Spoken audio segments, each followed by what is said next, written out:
For about an hour and a half of this movie, I was bored, which is very disappointing to say, and I was wishing, more than anything, that I was watching Mad Max Fury Road.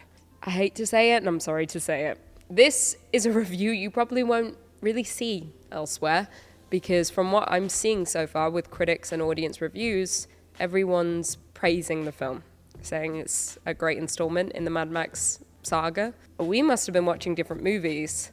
Or maybe I was just overheating in the movie theater, which I was, and I was very frustrated.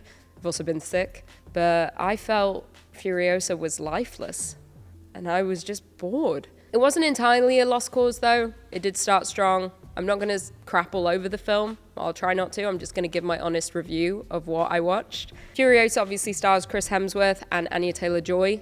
It is another Mad Max creation by George Miller, just without the Max element of it all. Although we do get one brief shot of a man watching on from the wasteland, who is definitely Max, and that's the only thing we get. So the film tells the origin story of Furiosa, who of course was played by Charlize Theron in Fury Road. We learn how she came to be the warrior that she is in Fury Road, and how she of course lost her arm. Furiosa came from the green place, a hidden place of abundance, untouched by outsiders. It is thriving, and they make sure no raiders come close to it. However, Furiosa is taken by the men of Dementus, who is of course played by Chris Hemsworth, and she is delivered to this wannabe messiah who is donning a white cape and seemingly looking like Jesus. Actually, the cape kind of makes its way through the entire movie, starting with Dementus and ending on Furiosa. And gradually it goes from white to almost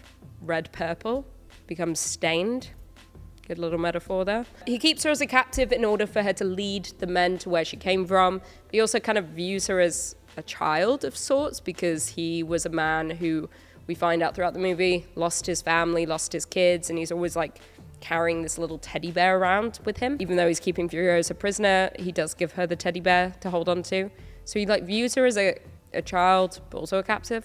It's all very strange. And as I said, he was keeping her captive in order for her to lead them to where she came from, but she doesn't want to reveal the green place, of course, and she doesn't. She now has a vendetta for Dementus, the warlord, after something he does to her mother, who is trying to get Furiosa back. I won't reveal that here. It is a big plot point in the movie. The group then head to the Citadel, which we all know from Fury Road. You'll be all too familiar with it. It's the place led by Immortan Joe. It's an outpost with a large water supply.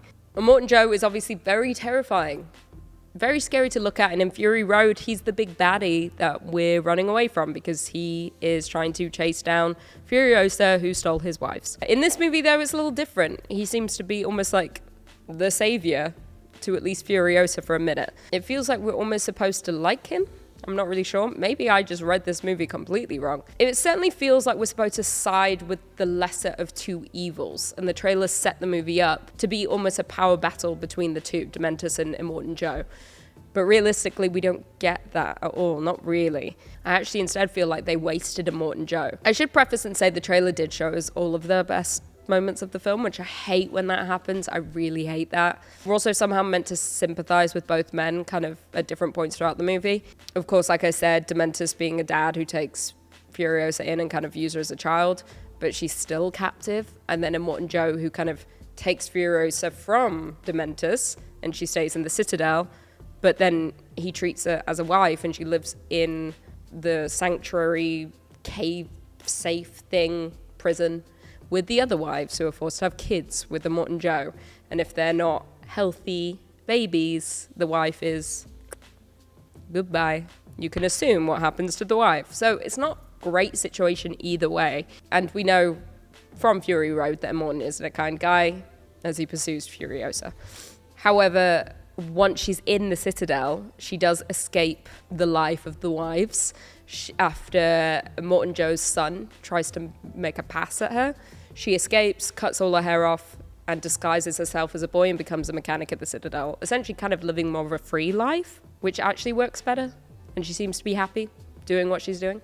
Anyway, Dementus tries to overthrow Immortan Joe. As you can imagine, that didn't go well. He fails, but Dementus is successful with his siege on Gastown, which is another outpost. And tracking back a bit, during this time, Furiosa was living with the wives of Joes, but she escapes. becomes the mechanic, like I said. The film is obviously setting up Furiosa's escape and her attempts to return to the Green Place to be with her family. But how will she find it? Thankfully, she tattooed a map for herself on her arm. But let's remember, in Fury Road, she doesn't have that arm anymore. How? We find out in this movie. Now, sadly, what was missing from this movie was just the intensity of it all, which is crazy to say, judging by the trailer. It started strong, it started intense, and it lost momentum so fast. I think it was simply not caring. And it is hard to do a prequel because you know what's coming. Like, we know what happens in Fury Road. We have that story already. So to do a prequel, you've got to give us something so engaging to keep us entertained, to keep us wanting to learn more about the character we're following. However, I just didn't care. I was bored. I didn't care. I missed Charlize Theron in Fury Road. The plot point with the wives was way more entertaining than her going from Dementis to Immortan Joe to then being a warrior on the road and meeting a new guy, I forget his name, and them teaming up and him trying to help her escape.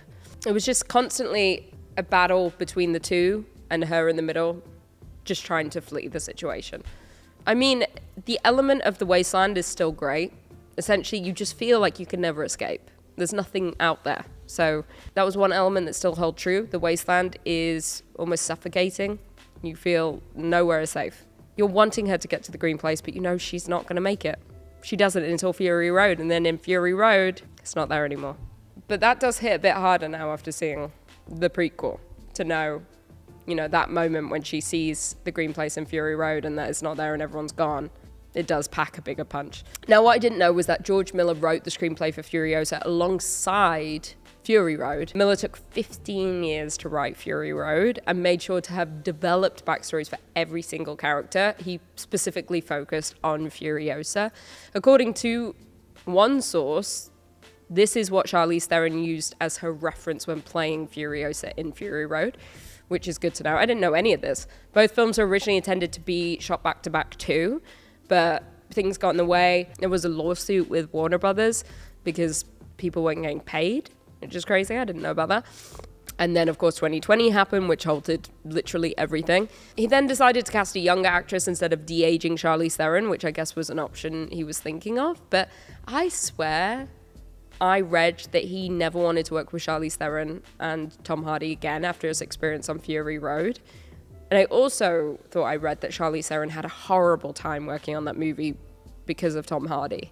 But now I'm like, now I'm doubting myself after reading this, but I'm pretty sure that was the case. Also, I don't mean to bring up the caliber of acting in this movie, but did feel like Anya was in it for a paycheck, not for the love of the script. We know she can act. The Menu, The Witch, The Queen's Gambit, all incredible, and she's perfect in all of them. However, in this, she fell flat. It was like she didn't care. It was simply like she showed up and read the 30 lines that she did have, and then went home. Chris Hemsworth was definitely the shining light in this movie. I'll say that. Ultimately, I still think you should all see the movie and let me know your review below. I think my mistake was going in with expectations that were maybe too high because I really thought we were going to get a Fury Road 2.0. But sadly, that just wasn't the case. I would just watch that movie instead. Let me know when you watch it. Leave me your review down below, and I'll see you in the next video.